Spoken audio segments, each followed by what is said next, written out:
How to stop Instagram ads. Hi everyone, welcome to the channel. This is Rose and I'm here to guide you on how to stop Instagram ads. Watch the video till the end and without further ado, let's dive right into the video. Launch Instagram on your device. Log in to your account. Tap profile icon at bottom right corner of the screen. Now select three-line icon at top right corner to access settings and activity page. Scroll down.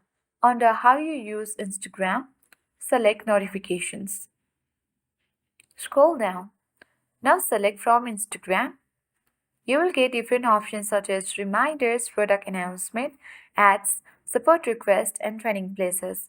So simply to stop Instagram ads, under ads you have to select off button. Now different kinds of block ads that are shown on Instagram during any videos playing will be turned off and blocked.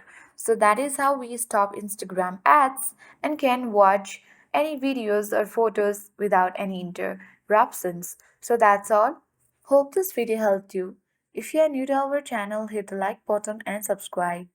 Thanks for watching and see you in the next video.